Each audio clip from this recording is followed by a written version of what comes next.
The storm roared so loud it felt like the whole sky was tearing apart, the rain lashing against the windows with brutal force, and as the power flickered and died, plunging the house into suffocating darkness, I grabbed my coat and stepped outside into the chaos, the wind tearing at my clothes and driving cold needles of rain against my skin while I hurried toward the boathouse, where the faintest glimmer of light shone through the cracks of the old wooden door, and as I pushed it open my breath caught in my throat because there he was, Caleb, my husband's brother, fighting to secure the wide doors that were straining against the hinges like they might snap free at any moment. And for a second I froze, because the flash of lightning lit up his face and what I saw jolted something deep inside me. Not the awkward young man I remembered from scattered family gatherings, but someone older, stronger, a man who had seen too much of the world and carried every sharp edge of it in his gaze, and as the thunder rolled so close it shook the floor beneath our feet, he glanced at me with a quick flick of concern, shouting over the storm that the wind had caught the door and he needed an extra pair of hands.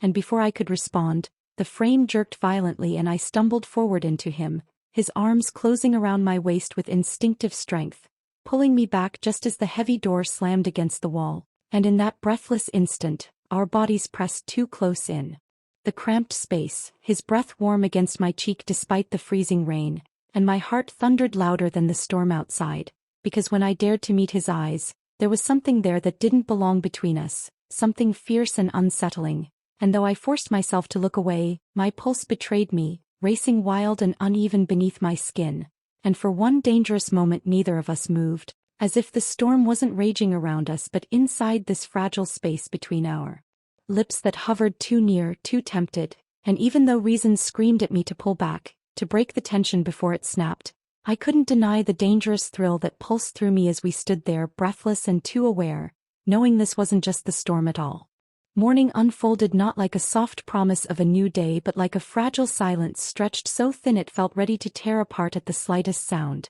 And as I moved through the house, every creak beneath my feet felt too loud, too sharp, as if the walls themselves were holding their breath alongside me. And though I tried to lose myself in the routine of tidying up the remnants of the storm, my eyes betrayed me, drifting toward the scattered signs of him as if pulled by an invisible thread. Catching on the damp gray shirt carelessly abandoned over the back of a chair, the fabric still holding the memory of last night's rain, and on the faint smudges of wet footprints trailing across the floor, like echoes of his presence refusing to fade. And no matter how much I told myself not to notice, not to look, I couldn't stop the way my gaze kept searching for these pieces of him, small and damning, stitching together a quiet tension that tightened in my chest with every breath I took. And when my phone buzzed against the counter, I snatched it up too quickly, my heart leaping at the distraction, only to see my husband's name glowing on the screen, and as I answered, his voice came through flat and distant, telling me in that same practiced tone that there had been delays,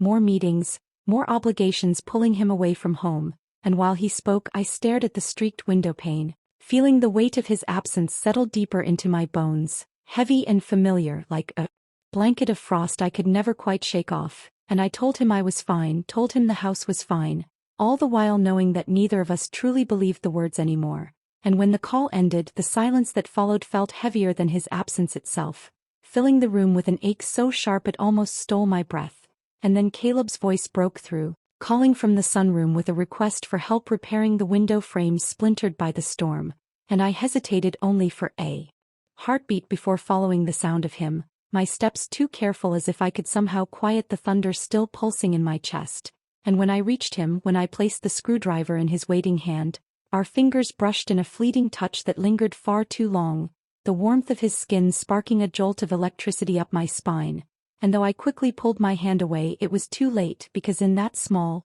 charged moment something unspoken passed between us, something heavier than words, something that hummed in the air long after the tools were put down and the silence returned. Evening settled over the house like a heavy curtain, thick with quiet tension that clung to every shadow, and as I stood in the kitchen with a glass of wine cradled between my palms, I caught the faint rustle of pages from across the room, my eyes lifting to find Caleb leaning against the counter, holding a book but not truly reading it, his gaze drifting from the text to the wall behind me as though his thoughts had long since slipped away from the printed words. And just as I wondered whether to speak or let the silence stretch, a sharp, sudden crack split the air as the old mirror above the kitchen table wobbled violently before crashing down, shattering against the floor in a spray of fractured glass, the jagged lines slicing through the reflection of the dim overhead light. And for a breathless moment we both froze, the sound still ringing in our ears as if the house itself had gasped aloud. And when Caleb set his book aside and stepped toward the mess, his eyes flicked to mine.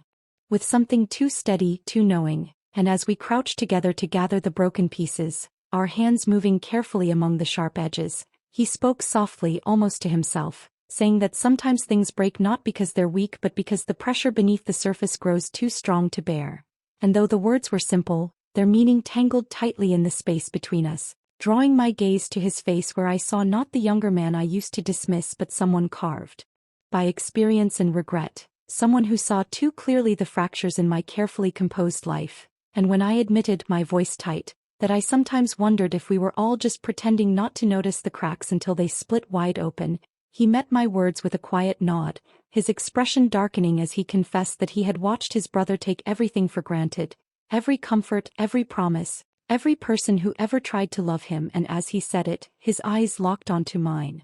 with a weight that made my breath falter, because there was no mistaking the unspoken meaning threading through his gaze, no escaping the pull of that silent confession. And in that charged moment I felt the dangerous flutter of something awakening inside me, something reckless and alive, something I had buried so deep beneath duty and routine that I thought it had died. But now, under the weight of his stare and the glint of shattered glass between us, I felt it stir back to life, sharp and undeniable, and as I forced my eyes away, focusing instead on the fractured pieces scattered across the floor, I knew with terrifying clarity that I was no longer safe from it, no longer able to pretend that the tension simmering between us was anything less than real.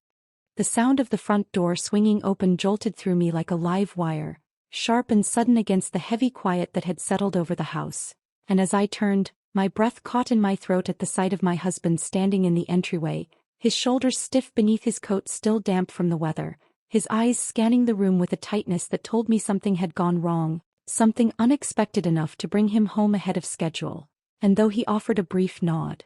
in greeting, it lacked warmth, felt more like the mechanical flick of a switch than the return of a man to his home. And as he stepped toward me, closing the space between us with familiar strides, he leaned in and brushed his lips against mine in a kiss so devoid of feeling it left a hollow echo in my chest. And in that moment, the truth settled cold and sharp beneath my ribs, because this was not a kiss of love or longing but of routine, a habit performed out of obligation, and I realized with painful clarity how deeply the distance between us had grown, a canyon so wide that even the pretense of affection could no longer bridge it. And as he pulled away, his gaze flicked over my shoulder toward the hallway beyond, narrowing slightly as if catching something out of place, and his voice, carefully casual but edged with suspicion, broke the silence as he asked if Caleb was still around, said it like an afterthought, yet the way his eyes pinned me made it anything but, and I forced my expression to remain neutral, telling him it was just the storm, that Caleb had stayed to help with repairs.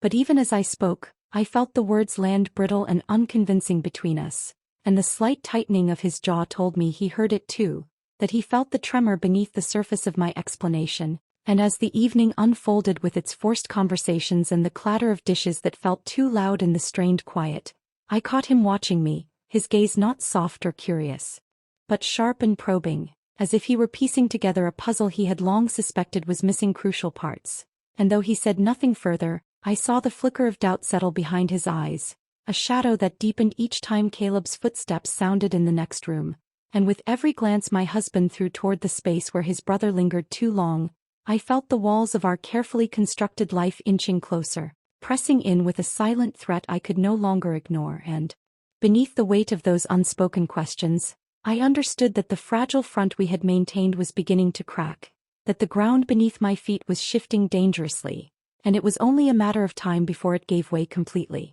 Night had settled thick and heavy around the house, the kind of night that feels heavier than it should, as if the air itself carried the weight of everything left unsaid. And as I stepped out the back door to retrieve my phone from the car, the chill of the evening slipped beneath my sweater, making me shiver not just from the cold but from the way my heart beat a little too fast, a little too loud, and I told myself it was nothing, just the leftover tension of the day. But then I heard Caleb's voice, low and tight, carried clearly through the stillness of the night air, and my steps faltered as I froze in place beside the car, my fingers hovering inches from the handle as his words, sharp and deliberate, reached me with alarming clarity, telling whoever was on the other end of the line that he would be staying longer, that he needed to finish what he had started, and though the words themselves could have meant a dozen harmless things, my mind twisted them into something far more dangerous, something that sent a knot of dread twisting in my stomach because I just knew, that he wasn't talking about repairs or family obligations, and before I could move, before I could turn away and pretend I hadn't heard, he ended the call and turned toward me, his eyes locking onto mine in the dim light, and for a breathless moment the world narrowed to just the space between us, charged with something that made the air feel too thin, too sharp, and as he stepped closer, closing the distance with slow, deliberate precision, I felt the tension crackle like static in my chest, and when he reached out, his hand brushing lightly against my cheek, the warmth of his touch seared through me, scattering my thoughts into fragments I couldn't gather fast enough, and before I could speak, before I could breathe, he leaned in and kissed me, slow and certain, not a mistake or a fleeting impulse but a choice so clear it stole the ground from beneath my feet, and for a moment, I let it happen, let the gravity of that kiss pull me under, even as my mind screamed that it was wrong, even as every part of me trembled with the weight of crossing a line that could never be uncrossed, and when I finally forced myself to pull away, to break the connection that burned too bright, it was already too late because as I turned, my eyes caught the silhouette of my husband standing in the doorway, half hidden in the weak glow of the porch light, his expression carved from stone as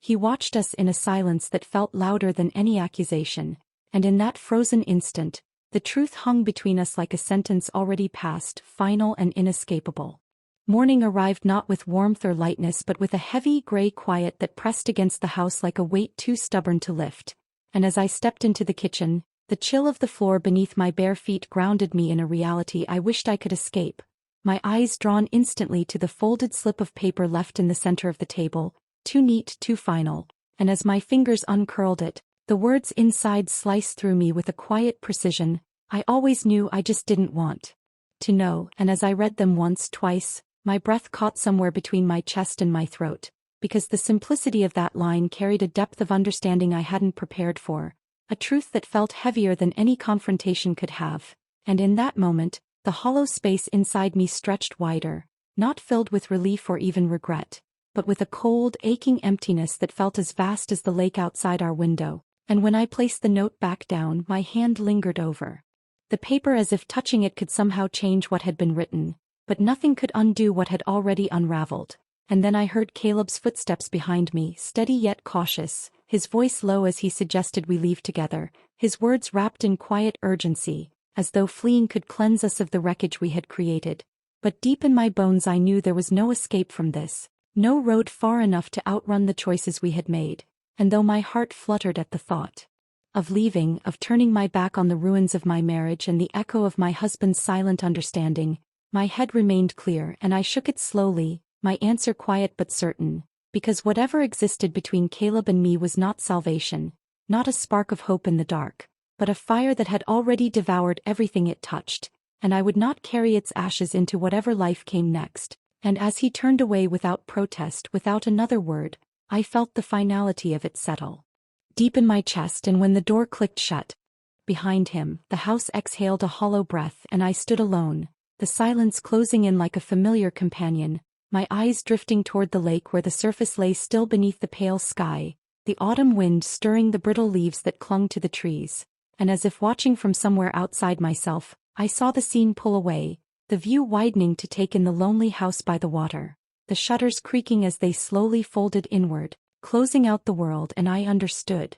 Then with a clarity sharp enough to steal my breath that this was the end, not a pause, not a chapter waiting for its next page, but an ending carved so deeply into the bones of this place that no wind, no time, no fleeting touch of hope could ever erase it.